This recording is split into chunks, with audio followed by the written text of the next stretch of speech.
meus amigos do Brasil, tudo bem por aí? Estamos chegando, hein? Hoje, sexta-feira, é o Dia Internacional da Alegria.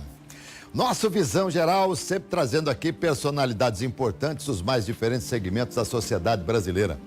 E hoje eu vou conversar com João Cury Neto, presidente da Fundação para o Desenvolvimento da Educação do Estado de São Paulo.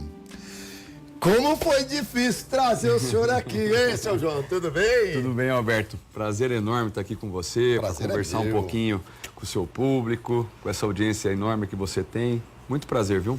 Grande, João. Bom, gente, João Cury é uma pessoa que eu tenho assim, um carinho muito grande. Você tá bem casado, né? Tô bem casado. Se fala que tá mal casado com a minha sobrinha, hein? Grande, João. Olha, o João é advogado, formado pela Universidade Católica de Campinas, aqui a PUC, a Pontifícia Universidade Católica, especializado em Direito Tributário pela Universidade de Bolonha, na Itália. Em 2008, com 34 anos, o João foi eleito prefeito de Botucatu com 53,58% dos votos. Em 2012, aumentou o percentual, ele se reelegeu com 57,67%. Eu costumo falar que se eleger não é fácil, mas é muito mais difícil você se reeleger, porque aí você já é avaliado, tá certo? E aqui, na sua administração como prefeito em Botucatu, destacam-se construções de grandes equipamentos públicos, como o Poupa Tempo, né? Bom Prato Saúde, Hospital Regional, Clínica para Tratamento de Dependentes de Álcool e Drogas, as parcerias com a iniciativa privada, construção do primeiro shopping da cidade. Hoje você é o presidente da Fundação para o Desenvolvimento da Educação do Estado de São Paulo desde 2017. Aliás, como é que o Alckmin te chamou? Você sempre teve uma afinidade com o governador. E você, quando estava terminando a sua gestão, já sabia que ia para São Paulo? Como é que foi? Exatamente, Alberto. Eu recebi o convite logo depois das eleições municipais do ano passado.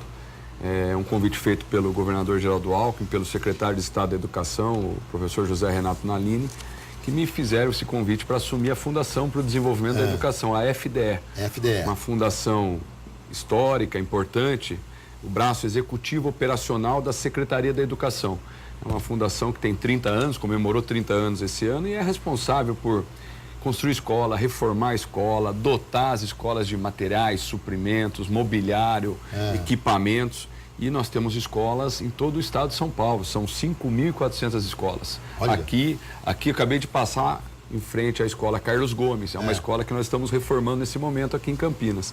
Então nós temos escolas em assentamento de terra, em comunidade indígena, comunidade quilombola, na periferia de São Paulo e no centro de Campinas, como eu acabei de citar. Um grande desafio, a rede estadual de educação é enorme, é uma das maiores empresas do mundo, 400 mil funcionários. Que coisa! 4 milhões de alunos, para você ter uma ideia. Então é maior que o Uruguai. Então os desafios são enormes, o tamanho dessa rede. Bom, nós vamos falar muito da fundação aqui, mas deixa primeiro a gente você é bem jovem, começou bem jovem na política, mas parece que a política está meio que no DNA da família, né? Seu pai foi prefeito e tal, você herdou essa veia política? É verdade, desde que eu me conheço por gente, meu pai foi candidato a primeira vez em 1978 a deputado estadual. Eu sou de 1973, nascido em 73. Então, já pequeno, né, convivi. Meu pai tinha uma relação muito próxima com o Fernando Henrique Cardoso, com o Mário Covas. E desde pequeno, a gente sempre viveu esse mundo da política. A política vai impregnando, ainda que inconscientemente, você vai absorvendo isso. Depois, meu pai foi prefeito de Botucatu, logo em seguida, em 1982, ao lado do governador, do grande governador Franco Montoro. Depois, foi reeleito seu sucessor. Foi prefeito, depois ele voltou em 92, de 92 a 96, já dessa vez ao lado do governador Mário Covas. Depois foi trabalhar no governo do estado, ele foi presidente da Dersa na época que começou o Rodoanel, essa grande obra viária do governo do estado de São Paulo. Sim. E aí ele faleceu em 2004 e logo depois eu acabei, a convite do governador, entrando na política. E o teu irmão também está na política, deputado, né? Exatamente, eu tenho um irmão mais novo, Fernando Cury, que em 2014 saiu candidato pela primeira vez a deputado estadual, teve o sucesso de se eleger e teve uma votação importante para Botucatu, para toda a região, e hoje é deputado da nossa região lá, mas também com trabalho em todo o estado de São Paulo, teve uma votação bastante expressiva, cerca de 86 mil votos, e vem desempenhando também um bom trabalho na Assembleia Legislativa. Ô, João, como é que é a experiência de ser prefeito? Você sabe que eu ontem estava conversando com o prefeito aqui da região e não para, ele estava me atendendo, mas a todo momento olha, prefeito, precisa falar com fulano, não, prefeito, bom momento, eu vou atender. É uma loucura, né? Você me disse algo uma vez, e eu me recordo, até eu falo isso para os prefeitos com quem eu converso, que ser prefeito é administrar pedidos, né? Muita gente pede. E é uma situação meio complicada, não é? É muito difícil, porque as pessoas não moram no estado nem na União, as pessoas moram no município. Na cidade, isso já dizia o governador Montoro. E nos municípios, são nos municípios que as coisas acontecem, que a pessoa tem as suas demandas, a população tem o seu dia a dia ali, a sua dinâmica diária, onde precisa de medicamento, tem um buraco na rua, a iluminação pública, o mato no terreno, né, a vaga em creche, educação, saúde, segurança pública. Então as pessoas se dirigem ao prefeito. As pessoas muitas vezes não têm a exata noção do que é de responsabilidade do município, de responsabilidade do Estado. Então, na cabeça da população, o responsável para a solução dos seus problemas, e não está errado, né, é o gestor local. E o gestor local é o prefeito, o vereador. E você tem um grande dilema. Quando a gente conversava sobre a questão dos pedidos, é o grande dilema de quem administra coisa pública. As demandas, Alberto, são infinitas e os recursos são finitos. Então, esse é o grande dilema do homem público, e portanto você tem que fazer escolha, eleger prioridade, fazer escolhas, né? E administrar as pressões decorrentes das escolhas que você faz e das escolhas que você deixa de fazer. Ô João, quando você se candidatou à reeleição, a gente já pelo menos imaginava que você iria conseguir pelo trabalho desenvolvido e por aquilo que a gente conseguia auscultar da população e tal. Agora, mas na primeira eleição você foi bem lá embaixo, num voo rasteiro, até decolar. Isso nos últimos momentos da eleição você atropelou e passou todos. É verdade. Em 2008, quando eu saí candidato a prefeito, eu fui escolhido, convidado por um grupo de pessoas lá em Botucatu para que eu pudesse representar uma aspiração que existia dentro de uma parcela da sociedade botucatuense através de um novo momento que a cidade ia enfrentar. O meu antecessor tinha terminado seu mandato de 8 anos, 2 mandatos bem-sucedidos, né? E a gente tinha uma expectativa de fazer uma mudança em algumas coisas em Botucatu e fui escolhido para representar esse desejo. Mas até então você nunca tinha concorrido a cargo público nenhum. Nunca. E também sempre gostei muito de política, mas nunca fiz a minha vida pautada num projeto político. Ao contrário, né? Eu gosto muito de política, acredito na ação política como uma ferramenta de transformação da sociedade, mas em nenhum momento tive o sonho, aquele sonho de querer ser prefeito. Mas quando fui escolhido, até pelo partido, a convite também do governador, e acabei representando esse grupo de pessoas. Comecei lá, nós éramos em 4 candidatos, eu era o último, 4º colocado, com 3% de intenção de votos. Né? E os meus adversários com 35%, 38%. Mas a gente trabalhou bastante. O que foi essencial, o que foi nevrálgico na campanha toda para que de repente você desse esse salto? Olha, Beto, eu não sei fazer política de outro jeito. Beto, quando ele fala Beto, é porque quando nós estamos em casa conversando é tudo Beto, viu? É verdade. Você me desculpa aqui o meu deslize. Fica à vontade. Mas eu não sei fazer política de outro jeito e não acredito de outra forma senão no corpo a corpo, no olho no olho, cara limpa, peito aberto, conversando com a população. E eu acho que isso lá em Botucatu foi determinante e acho que é determinante até hoje, quando você vai para conversar, para dialogar. Nada resiste ao diálogo. Né? Então, quando você vai para um bairro, para uma periferia, senta, né, com as pessoas, conversa, como é que tá, qual é o problema, o que precisa ser feito, as pessoas vão construindo com você uma relação. E a gente tinha propostas claras, um bom diagnóstico, porque o candidato tem que ter um bom diagnóstico da cidade, né? O que avançou, o que não avançou, o que precisa ser feito. E para você fazer um bom diagnóstico é preciso dialogar com a comunidade, com a população, abrir canais, né, de comunicação com a população. E eu fazia isso pessoalmente. Pessoalmente, a pé, andando nos bairros, eu perdi quase 11 quilos, né, caminhando porta a porta da cidade de Botucatu. Não é uma cidade tão grande como Campinas, por exemplo, uma cidade de cerca de 150 mil habitantes, mas que me permitiu dialogar bastante com a população e a população acabou me dando a honra, então, de ser o seu representante. Ô, João, 8 anos de gestão. Daqui a pouco a gente vai falar do seu atual trabalho, tá? Lá na fundação, mas ainda falando um pouquinho sobre Botucatu, sobre a sua gestão, foram 8 anos de gestão, dois mandatos. Cita alguma coisa das quais você se orgulha de ter feito. Puxa, Beto, eu tive experiências fantásticas lá em Botucatu. Eu me lembro, a gente teve grandes obras que, geralmente, essas obras acabam marcando uma administração. Não? Construímos 2 hospitais. Botucatu, depois de 40 anos sem construir um novo hospital, a cidade tinha 60 anos, tinha 60 mil habitantes quando construiu o seu último hospital. Então, ficou muito tempo. Foi lá no final dos anos 60, começo dos anos 70, e depois de 40 anos nós construímos 2 novos hospitais, um inclusive o primeiro do Brasil, 100% SUS para tratamento de dependentes químicos, de álcool e droga.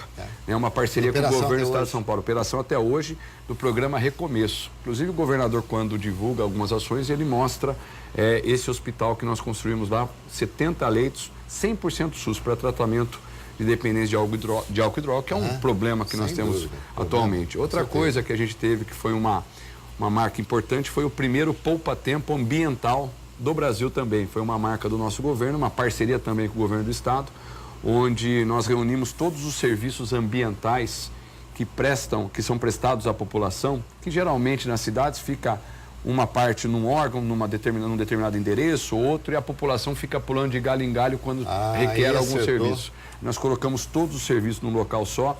Botucatu é sede regional de uma série de serviços ambientais, então todo mundo que vai hoje demandar um serviço público vai num lugar só, é bem atendido, e isso acabou virando uma marca. Agora a Prefeitura de Ribeirão Preto vai fazer o segundo poupa-tempo ambiental com o exemplo de Botucatu, baseado no exemplo de Botucatu. Uma outra ação muito legal que a gente fez foi que Botucatu, como não preenche os requisitos para ter aquele bom prato, aquele restaurante a R$1, né, o restaurante popular, geralmente são em cidades com mais de 200 mil habitantes. Mas nós montamos um projeto. Botucatu é um polo regional de saúde importante, atende o Hospital das Clínicas de Botucatu, da Unesp, da Faculdade de Medicina da Unesp, atende cerca de 70 cidades. Passam por lá diariamente 10, 15 mil pessoas que vêm de uma região pobre do estado, né, que o pessoal chama de Canal da Fome, né, uma das regiões mais pobres. E essas pessoas vêm de cidades pequenas. O prefeito muitas vezes cede uma ambulância, cede um ônibus, e as pessoas saem 4, 5 horas da manhã das suas cidades para aguardarem uma consulta, um exame, às vezes uma cirurgia lá no Hospital das Clínicas de Botucatu. E tem muita gente pobre e que chega e não tem o que comer. Restaurante dentro da universidade caro. E eu cansei de ver, Beto, com os meus olhos, pessoas que abriam um guardanapinho de papel sentando no chão, na grama, ao lado do hospital, e comendo uma maçã, às vezes um saquinho de salgadinho. E nós construímos um projeto extremamente vencedor. Eu falo que é uma obra cristã, que foi o primeiro Bom Prato Saúde do estado de São Paulo. Dentro do Hospital das Clínicas, nós construímos um restaurante popular, que esta população hoje, 1.500 refeições por dia, e esta população hoje come a R$1.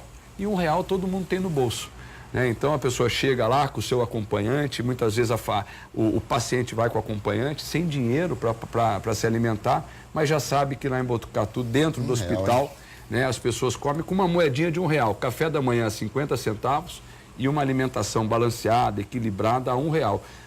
Agora em dezembro, você consegue isso, João? Com subsídio do poder público. Então a população paga R$1 e o poder público entra, o governo do estado entra com R$4,50, cerca de R$5, porque é óbvio que o prato de comida não fica R$1. Mas para a população custa R$1 e o governo põe outros R$4, R$5 para poder subsidiar o prato. Muito bem. Bom, o atual prefeito de Botucatu foi você que prestou apoio ao atual prefeito. Exatamente, o prefeito Mário Pardini, do PSDB, do nosso partido, que fez uma belíssima campanha e também se sagrou vitorioso, e vem hoje fazendo também um belo mandato à frente da prefeitura. Muito bem. Tem saudades da prefeitura? Tenho saudades das pessoas, de um ambiente que nós construímos bastante familiar, de amigos, saudade do contato com a população. O governo do estado, ele é um pouco mais distante, né? O governo, por isso que a paixão do governo local, né? da prefeitura, do dia a dia com a população. Isso eu sinto saudade, porque quando você já está no governo do estado, você já fica mais na máquina da burocracia, ali na burocracia da máquina, né? Dúvida. Então, você não está no dia a dia com a população. Eu viajo bastante, procuro ouvir diretores de escolas, professores, mas é diferente. Nada como uma prefeitura para você sentir o pulsar das ruas e isso é gratificante. Embora a sua posição também seja como o poder executivo, né? Você, exatamente. Presidente da fundação, você tem o poder, você tem a caneta para resolver muita coisa. Sim. Você decide, mas você não está na ponta vendo as mudanças acontecendo. Na prefeitura você vê a mudança acontecer. Você manda fazer, vai acompanhar. Você acompanha, você vê, você lida com a população. Na fundação, até porque são nos 645 municípios que nós atuamos, 5.400 escolas, como eu te disse, você não enxerga tudo que você faz. Se faz muita coisa, mas você não consegue estar presente em todos os lugares. Bom, João Cury, vamos falar um pouquinho mais agora do trabalho atual que você está desenvolvendo na Fundação. Mas, antes deixa eu te perguntar uma coisa aqui. Como é que está, afinal? O PSDB vai abortar, vai sair, vai deixar o governo? Como é que está? Eu acho que sim, eu acho que agora é um momento assim que o nosso governador Geraldo Alckmin assumir a presidência do partido. Sim, dia 9, né? Isso deve ser semana que vem em Brasília e eu acredito que ele já deve estar trabalhando essa saída do PSDB do governo. Na verdade, nós entramos no governo para apoiar as reformas, né? Nós somos favoráveis à reforma, às reformas trabalhistas, à reforma previdenciária, que agora também está nesse impasse que surgiu agora, mas o PSDB não necessariamente precisava estar no governo para apoiar a reforma. E esse foi um dilema que nós enfrentamos ali, porque nós tínhamos importantes líderes que defendiam a permanência no governo, até para apoiar efetivamente, para que não houvesse dúvida, e nós também temos pessoas ali que entendem que não precisa de estar ocupando ministérios para a gente apoiar no Congresso Nacional as reformas. Mas acredito que deve estar chegando aí no fim, né, essa parceria, até porque essa agenda já está se esgotando, essa pauta de reformas. Tem mais a reforma da Previdência, provavelmente nós apoiaremos, mas não ocupando mais cargos nos ministérios do governo federal. E aí a gente começa um trabalho também para lançar o governador Geraldo Alckmin como candidato à presidência da República pelo nosso partido. Você acha que o PSDB deu uma balançada depois do episódio Aécio, essa coisa toda? Ah, sim, né? Foi muito desgastante, uma coisa que mexeu com todos nós, né? Uma coisa inesperada. Nós trabalhamos muito em 2014 para eleger o presidente da República, foi por muito pouco que nós não conseguimos, né? Então isso chacoalhou, balançou, isso nos faz refletir também. Olha, Alberto, essas coisas só nos mostram o quanto que nós temos que repensar todo o sistema político no país hoje, né? O jeito que nós fazemos as campanhas, os financiamentos de campanha, né? Tudo isso é um ambiente fértil para a promiscuidade, né? Para o mal feito, para as más práticas, depois acaba nisso, né? Então nós precisamos fazer um grande enfrentamento, que é de uma reforma que não aconteceu, né? Muito timidamente, algumas mudanças pontuais, que é a rainha de todas as reformas, na minha opinião, que é a reforma política. A reforma política precisa ser enfrentada. Nós não podemos mais imaginar que essas campanhas eleitorais custam o que custam. Sem dúvida. Né? E por trás disso, depois a sociedade paga um preço muito alto. Muito bem, vamos lá para a Fundação. A Fundação, ela trabalha com a verba anual, o governo destina uma determinada verba e essa verba você distribui na medida da necessidade das escolas.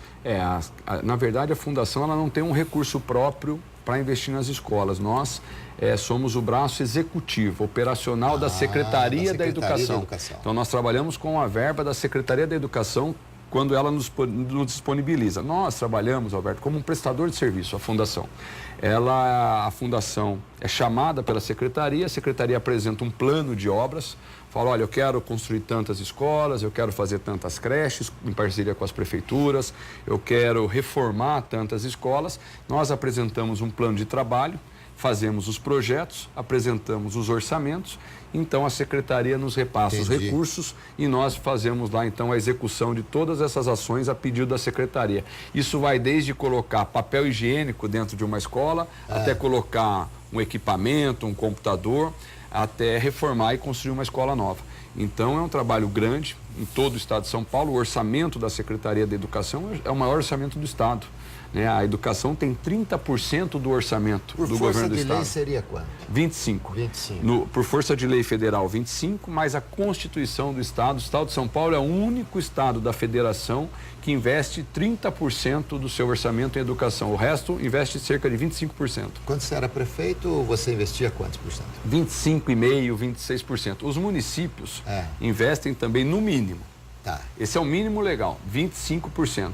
Né? Os estados também. O único estado que investe por dispositivo da sua Constituição estadual é o estado de São Paulo, que tem que investir no mínimo 30%. João, às vezes eu fico me perguntando o seguinte, há cidades, na minha visão, há cidades que às vezes não há a necessidade de você aplicar todo esse recurso.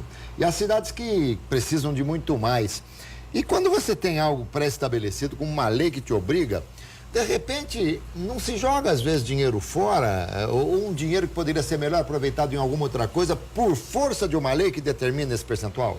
O que eu acho que acontece, não sei se joga dinheiro fora, porque investimento em educação é um investimento importante e educação tem que ser priorizada, inclusive no orçamento. No orçamento. Agora, o que a gente percebe é que muitas vezes você não tem um projeto, um planejamento e as prefeituras gastam mal o recurso.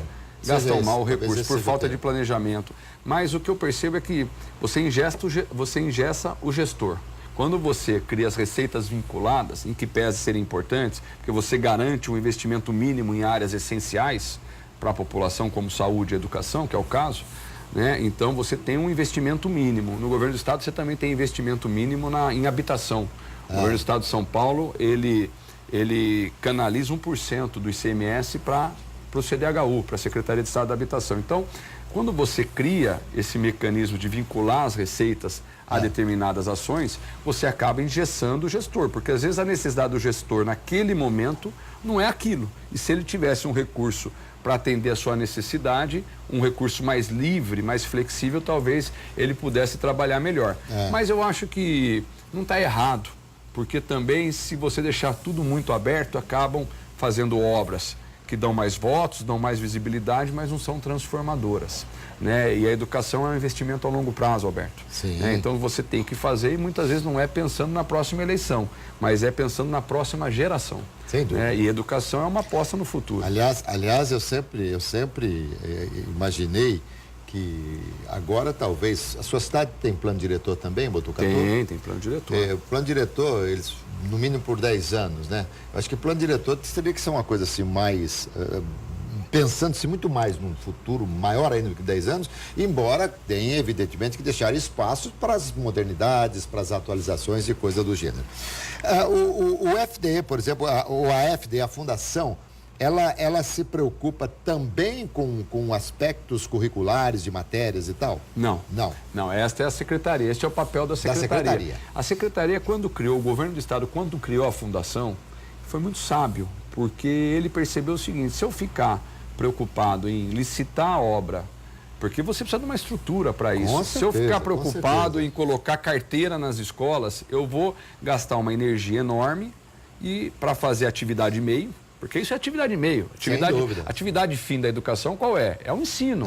É a questão pedagógica. O governo não tem que colocar todo o seu esforço naquilo que é meio. Ele tem que concentrar o seu esforço na melhoria do aprendizado. Né? Então, quando se criou a fundação, ele criou a fundação para quê? Para que a fundação ficasse responsável por isso, para que ele canalizasse os seus esforços para aquilo que é o mais importante, que é a atividade fim, que é exatamente as questões pedagógicas, curriculares, para que a gente possa ter efetivamente um ensino público de qualidade. Então, nós dividimos as tarefas. Antes mesmo da lei da terceirização, a secretaria já estava terceirizando a atividade meio, né? Ela estava terceirizando a atividade meio para uma fundação que é governamental, mas que é de direito privado. Sim. Então, há 30 anos já se pensava numa forma de desburocratizar, de dar agilidade, porque são coisas importantes. Alberto, você não tem ideia agora, nós vamos entrar no período de chuva, você não tem ideia o que acontece com a rede. Né, de chuva, de destelhamento, cai muro, inunda. Isso é o dia a dia nosso. Então, você imagina se a Secretaria de Estado da Educação num período como esse, ela concentra seus esforços nisso. Ela não vai trabalhar aquilo que é fundamental. Então, a Fundação já tem uma expertise de 30 anos, tem profissionais muito qualificados lá dentro, a gente tem engenheiros, arquitetos que trabalham só para isso. Né? Estão lá há 30, 40 anos. Eu acabei de fazer um PDV, um programa de demissão voluntária, e nós tínhamos funcionários com 85 anos que acabaram de sair. Né? Tem 45 anos de casa, para você ter uma ideia. Porque a Fundação ela é a sucessora de outros órgãos estaduais que cuidavam das escolas. Né? Da Conesp, da então, Fundação agregou do Livro. o tempo de trabalho ela lá. Foi fundida, foi a fusão de vários órgãos que virou a FDE. Então, ela faz sentido, eu defendo muito essa estratégia do governo de que tenha um órgão específico para fazer atividade meio especializado, para que a Secretaria de Estado da Educação pense naquilo que é importante, que é a melhoria da qualidade do ensino. E a sede da Fundação é onde? É na Avenida São Luís, ao lado da Praça da República. Né? A Secretaria de Estado da Educação, onde fica o secretário Naline, é na Praça da República, e nós estamos ao lado, a 50 metros. Nós estamos num prédio ali na Avenida São Luís, com toda a nossa estrutura. Você disse quantas pessoas trabalham lá? Lá trabalham cerca de 600 e poucas pessoas, 340 pessoas que são funcionárias públicas e mais uma parte que são pessoas que prestam serviço à Fundação através de empresas terceirizadas. E o cargo de presidente é um cargo de confiança? É um cargo de confiança não do é governador. Nada. Não, é um cargo de confiança, é nomeação do governador. Muito bem. E normalmente, por exemplo, terminou o mandato do governador, se você continuar, de repente, se vier um outro governador e achar que você deve continuar, você continua. É assim que a coisa funciona. No meu caso, por exemplo, eu saindo do governador Geraldo Alckmin, eu nem espero, nem causarei o constrangimento do governador me pedir o cargo. Eu já vai entregar. Também entregar o meu cargo para que o próximo governador tenha a liberdade de escolher quem ele achar mais conveniente. Então, eu devo ficar na Fundação e seria até março. Provavelmente ele sim. Ele vai se desincompatibilizar. Tem que sair por força de lei para ser candidato. E o João também vai disputar uma eleição ano que vem? Pode ser. Eu tenho recebido alguns convites, né, e um deles é um convite para ser pré-candidato a deputado federal, né, e se eventualmente eu me lançar nessa pré-candidatura, eu também tenho que descompatibilizar até o final de março. Eu imagino que a todo momento deva ter pedido para fazer alguma coisa na escola e tal, aquele negócio todo. Você já atendeu todas as escolas que vocês têm lá, não? Não, infelizmente a gente não conseguiu. Por problemas orçamentários, disponibilidade de recurso e também porque, dependendo da intervenção, demanda projeto, licitação. Então, você tem um prazo de maturação do momento que você decide fazer uma obra até ela acontecer efetivamente. Mas, para você ter uma ideia da capacidade de trabalho da Fundação, nós temos hoje cerca de 1.200 obras em execução. Ou seja, que nós terminamos este ano ou que estão em execução esse ano. Então, são 1.200 intervenções. Praticamente, Alberto, 3, 4 obras por dia. Nenhuma fundação educacional no Brasil tem uma capacidade de trabalho com este resultado, né? Como tem a FDE. Então, isso mostra, nós temos engenheiros no estado inteiro, né, que administram por regiões, né? Esses engenheiros têm contato permanentemente com as diretorias regionais de ensino, com os diretores das escolas. Então, nós temos todo um fluxo, desde o pedido de uma diretora para chegar em nós e a gente atender rapidamente. E quanto a fraudes em termos de licitações e tal, de tentativa e tal, vocês detectaram já algumas vezes? Muitas vezes. Como a gente trabalha com um orçamento muito grande, como eu te disse, a Secretaria de Educação tem um orçamento enorme. Então, a FDE fica com uma parte desse orçamento. Então, ela também atrai todos os tipos de interesses. A gente faz muita licitação de material. Nós estamos licitando agora material escolar, kit de material escolar para 7 milhões de alunos, né, em parceria com os municípios. Nós licitamos mobiliário escolar. Então, tudo isso acaba atraindo empresas de fachada para participar da licitação. Então, você tem que ter uma equipe muito boa, uma boa inteligência para você identificar as empresas fraudulentas. E a escola que é flagrada nessa tentativa de delito, ela sofre sanções, punições? Exatamente, são penalizadas no rigor da lei. Problemas de merenda, a gente também tem problemas de transporte escolar. Então, quer dizer, a gente tem hoje uma série de mecanismos para poder ter uma política de integridade, de uma boa prestação de serviço e de transparência com o recurso público. Não é fácil, né? Porque você tem que estar permanentemente de olho ali e criando mecanismos de controle, de fiscalização. Mas para o tamanho daquilo que a gente faz, né, para o tamanho da obra, até que a gente tem tido poucos problemas em comparação com o recurso que a gente trabalha. E João, como que é fiscalizado, por exemplo, uma obra, vocês estão em São Paulo, uma obra Araçatuba, uma obra bem distante de São Paulo, como é que é feita essa fiscalização? A gente faz a licitação de uma empresa que é responsável pela obra, né, e depois nós temos um fiscal, que é um funcionário da FDE, um engenheiro, e também nós temos uma empresa contratada por nós de engenharia que fiscaliza e gerencia a obra. Então a gente fica em cima da construtora, da empreiteira. Sempre tem ponto de conflito, porque se tenta mudar muitas vezes um piso fora da especificação do que foi licitado, às vezes tentando colocar um piso mais barato, de segunda categoria. Então essa é uma briga permanente. A gente tem um grande desafio que é mostrar que o que é público, Alberto, não pode ser de segunda mão.